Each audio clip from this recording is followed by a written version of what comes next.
Hello friends, कैसी चल रही है आपकी एचसीएस प्रीलिम्स 2026 की तैयारी। फ्रेंड्स, यदि आपने पॉलिटी सब्जेक्ट को कंप्लीट कर लिया है और उसके पीवाईक्यू लगा लिया है तो क्या मैं आपसे छोटे छोटे 3-4 सवाल पूछ लूँ। वो इसलिए नहीं कि मुझे आते हैं, वो इसलिए कि हमें अपनी तैयारी का पता चल सके। ठीक है, हमें कितना याद हुआ है और कितना याद नहीं हुआ है। ठीक है, तो फ्रेंड्स बताइए कि अनुच्छेद 240 किस बारे में था, अनुच्छेद 301 किस बारे में था। ठीक है, अनुच्छेद 86वां संवैधानिक संशोधन किस बारे में था और 103वां संवैधानिक संशोधन किस बारे में था। ये हम अपनी पिछली 3 वीडियोस में कर चुके हैं, जिसमें हम पॉलिटी के पीवाईक्यू कर रहे हैं एचसीएस के 2022, 23 और 24 के हम पीवाईक्यू कर चुके हैं। और आज हम 2014 से लेकर 2021 तक के पीवाईक्यू करेंगे। और आपको पता है हम पीवाईक्यू कैसे कर रहे हैं, हम वो वही फैक्ट और वही स्टेटमेंट्स उन क्वेश्चंस की उठा रहे हैं, पीवाईक्यू के क्वेश्चन की, जो कि हमें थोड़ी नहीं आती थी, कन्फ्यूज़न था। ठीक है, या जो फैक्ट हम बार बार भूल रहे थे। हम ईजी क्वेश्चन यहाँ बिल्कुल भी नहीं कर रहे हैं, है ना। तो चलो पहला क्वेश्चन देखते हैं कि इंदिरा नेहरू गांधी बनाम राजनारायण केस क्या था। क्या था ये सूची मिलान का क्वेश्चन था। ये मैंने इस फॉर्मेट में ये क्वेश्चन बना दिया है, ठीक है, लेकिन था ये सूची मिलान का। उसमें मिनर्वा मिल्स वाद के बारे में पूछा था, गोलकनाथ वाद के बारे में पूछा था और इंदिरा नेहरू गांधी बनाम राजनारायण केस के बारे में पूछा था।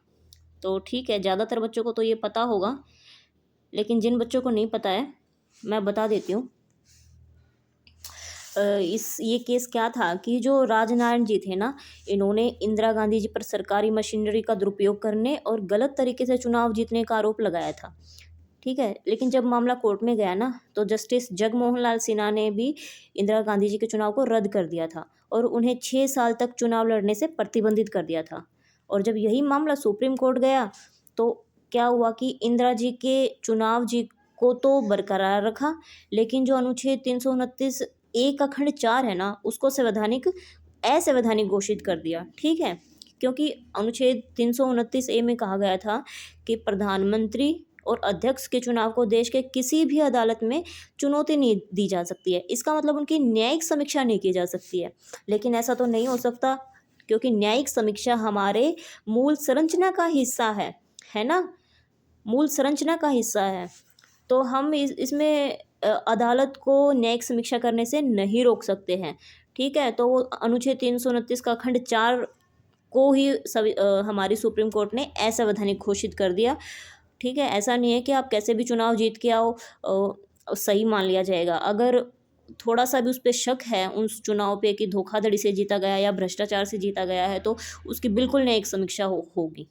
ठीक है, बाकी आप मिनर्वा मिल्स केस के बारे में भी ज़रूर देखना और गोलकनाथ वाद क्या था उसके बारे में भी ज़रूर देखना। मैं आपको इम्पोर्टेंट बताती चल रही हूँ यहाँ पे। ठीक है, और नेक्स्ट था कि जो राज्यपाल से संबंधित अनुच्छेद है ना, उनके बारे में सूची मिलान था कि अनुच्छेद 153 किस बारे में है, 154, 155, 156। ठीक है, मैंने 161 तक यहाँ लिख दिए हैं, क्योंकि कहीं से भी आ सकता है ना। जरूरी तो नहीं जो पिछली बार पूछा था 153 से 156 तक वो अभी भी पूछ ले। वो 157, 58, 59, 60 इनके बारे में भी पूछ सकता है ना। ठीक है, लेकिन कई बच्चों को दिक्कत आती है, लेकिन दिक्कत बिल्कुल भी नहीं आएगी, क्योंकि यहाँ पे एक ट्रिक है। ठीक है, ट्रिक ये है कि राजा की नाक योगा से साफ। ठीक है, राजा की नाक योगा से साफ। तो ये जो राजा है ना अनुच्छेद 153 में, इसका मतलब है कि हर राज्य के लिए राजा राज्यपाल होगा। ठीक है, ये मैंने अंडरलाइन कर रखा है। ठीक है, प्रत्येक राज्य के लिए एक राज्यपाल होगा। ठीक है, राजा मतलब राज्यपाल, की मतलब कार्यपालिका। ठीक है, ना मतलब नियुक्ति, क मतलब कार्यपाल। ठीक है, योगा मतलब उनकी योग्यता, स से सेवा शर्तें राज्यपाल की। ठीक है, और अनुच्छेद 159, 60, 61 या आप याद कर लेना, इसके लिए मुझे तो कोई ट्रिक नहीं मिली है। ठीक है, लेकिन आप देख लेना। हो गया ना अभी इजी, लिख लेना आप भी, राजा की नाक योगा से साफ। ठीक है, कोई दिक्कत वाली बात नहीं ना। ये यूपीएससी में भी आता है ये अनुच्छेद मिलान, और एचसीएस में तो आपने देख लिया कि आया ही हुआ है।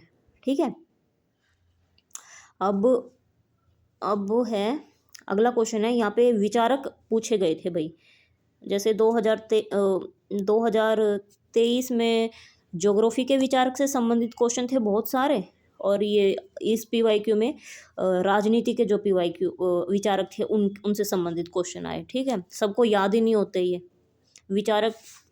जिसने पॉलिटी सब्जेक्ट पढ़ रखा है, जिसका मेन सब्जेक्ट रहा है पॉलिटी ग्रेजुएशन में या पोस्ट ग्रेजुएशन में, उनको ये विचारक याद होंगे, लेकिन बाकी को नहीं होंगे इतना।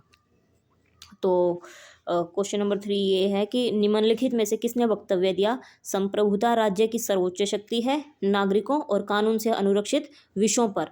इंग्लिश में पढ़िए, हिंदी में समझ नहीं आएगा। Sovereignty is the supreme power of state over citizens and subjects unhindered by law. ठीक है, तो ये बताया था बोर्डिन ने। ठीक है, ये वक्तव्य है बोर्डिन का। ठीक है, हमें तो फैक्ट याद करने हैं, बाकी ये और हैं, इनके बारे में देख लेना, क्या पता पूछ ले। मेरे को तो थोड़े टफ ही लगते हैं, बाकी आप अब याद तो करने ही पड़ेंगे। ठीक है, क्वेश्चन 4 फिर से सूची मिलान का था, मैंने ये मिलान कर ही दिया पहले। ठीक है, तो जो फर्स्ट है वो है सैमुअल हंटिंगटन। इन्होंने बताया था कि सभ्यताओं का संघर्ष होगा, देशों के आगे भविष्य में देशों के बीच संघर्ष नहीं, बल्कि संस्कृतियों के बीच संघर्ष होगा। ठीक है, फिर फ्रेडरिक्स, इन्होंने तुलनात्मक लोक प्रशासन के बारे में बताया था। David Easton political system theory, और डेविड एप्टर राजनीतिक आधुनिकीकरण। ये थोड़े बोरिंग है क्योंकि इनका रट्टा मारना है भाई। ठीक है, और ये आए हुए विचारक मेरे को याद नहीं होते तो मैंने यहाँ लिख लिए, क्या पता कौन सा रिपीट हो जाए। ठीक है, निम्नलिखित में से किसने तर्क दिया कि न्याय सामाजिक संस्थाओं का पहला गुण है। ठीक है, ये बताया था जॉन रोल्स ने। ठीक है फ्रेंड्स, आप भी मुझे कमेंट करके बताइए कि क्या आपको ये विचारकों के नाम और इनसे संबंधित जो भी विशेषताएं हैं, जो भी वक्तव्य इन्होंने दिए हैं, क्या आपको वो याद थे। ठीक है,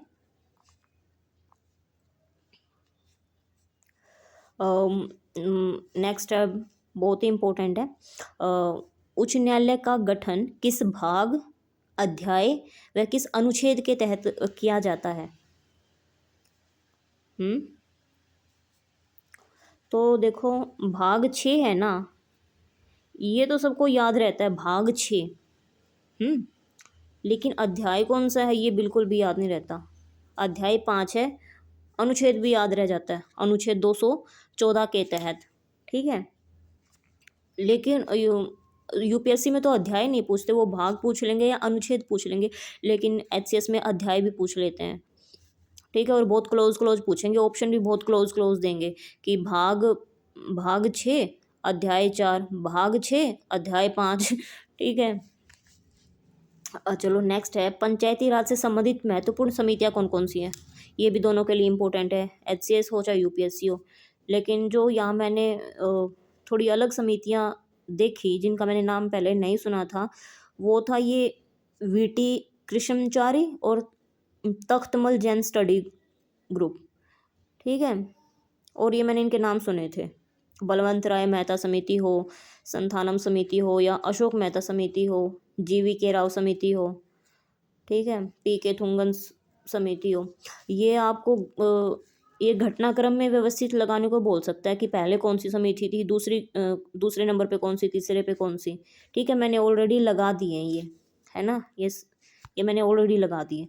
आप चाहे तो यहीं से कॉपी करके अपने नोटबुक में नोट कर लेना, या वीडियो को बार बार देख लेना। ये इसलिए लिखने पड़ते हैं क्योंकि हमें अपना लिखा हुआ याद रहता है अच्छे से, है ना। अगर हम अपने हाथ से लिख लेना तो वो हमें याद रहता है, अगर हम कहीं पढ़ रहे हैं ना तो वो शायद कम याद रहेगा, लेकिन लिख लिया ना तो परमानेंट हमारे दिमाग में छप जाएगा। इसलिए मैं तो लिख लेती हूँ, जो पीवाईक्यू मुझे नहीं आते थे, जो बार बार याद करने में दिक्कत आ रही है, मैं लिख लेती हूँ और वो दिमाग में ऐसे कैसे छप भी जाता है। ठीक है, मार्क्सवादी विचार में अधिपत्य की अवधारणा निम्नलिखित में से किसके साथ निकटता से जुड़ी हुई है। तो ये ग्राम्स्की थे। ठीक है, इन्होंने बताया था अधिपत्य की अवधारणा। ठीक है, मेरे को तो इनके बारे में कम ही नॉलेज है जी, लेकिन आपको इनसे संबंधित कुछ शेयर करना हो तो कमेंट में ज़रूर करना। ठीक है, मैंने आपको बता दिया कि ये क्वेश्चन आए थे, है ना, और ये याद करने में दिक्कत होती है। मैं कोई टीचर नहीं हूँ, मैं भी स्टूडेंट ही हूँ। ठीक है, तो बस हम एक दूसरे से शेयर करते रहें, वो हमारे लिए ही बेनिफिशियल होगा। ठीक है, ये एक तरह से ग्रुप स्टडी ही है। मेरे को अगर मैं अपने कोई नॉलेज दूसरे के साथ शेयर करती हूँ तो वो मुझे अच्छे से याद हो जाती है और हमेशा के लिए याद हो जाती है। इसलिए मैं ये आपके साथ शेयर करती हूँ जो मैंने लिखा है, ठीक है? या मैं 2 बात आपको एक्स्ट्रा बताती हूँ, है ना? मुझे याद हो जाता है इससे, है ना? और आपको भी वो क्वेश्चन आपको भी पता चल जाता है कि आपको ये आते थे या नहीं आते थे, आपको दोबारा देखने की ज़रूरत है पीवाईक्यू या नहीं है ना? अगर आपको काम की ये वीडियो लगे तो आप देखना, है ना? अगर आप किसी दूसरे तरीके से पीवाईक्यू कर रहे हैं, मतलब बुक से कर रहे हैं या किसी और तरीके से करते हो, तो अगर आपको वो तरीका बेस्ट लगे तो आप वहाँ से कर लेना, और आपको ये तरीका बेस्ट लगे तो आप यहाँ से कर लेना, ठीक है? कोई पाबंदी नहीं है, कोई फ़ोर्स नहीं है कि आप यहाँ से वीडियो देखें ही देखें। बस एक बार देख लेना, आपको ये सब आता है तो ठीक है ना? नहीं तो सब क्या, अपनी तैयारी करने का अलग-अलग तरीका होता है। ठीक है, अब मैं आपका ज़्यादा समय वेस्ट नहीं करूँगी। हमने देख लिए कि 2014 से 2021 तक के कौन से क्वेश्चन आए थे जो हम गलत कर रहे थे। सिर्फ यही क्वेश्चन नहीं थे, बाकी और भी क्वेश्चन थे, लेकिन वो हमें सब आते थे। ठीक है, मौलिक अधिकार के बारे में थे, मौलिक कर्तव्य के बारे में था। सिंपल क्वेश्चन थे, इजी क्वेश्चन थे, मैंने वो नहीं उठाए, वो सबको आते हैं। ठीक है, इसलिए मैंने वो क्वेश्चन यहाँ नहीं उठाए। तो चलो ठीक है, बाय बाय। अपनी तैयारी को जारी रखें, एग्ज़ाम दिन प्रतिदिन बहुत पास आता जा रहा है। तो ऑल द बेस्ट सबको, लगे रहे अपनी तैयारी में, मैं भी कर रही हूँ। धन्यवाद। कोई मुझसे गलती हो तो मुझे माफ़ करना, ठीक है? बोलते बोलते मैं शायद कुछ गलत भी बोल जाती हूँ, कोई फैक्ट। ठीक है, बाय।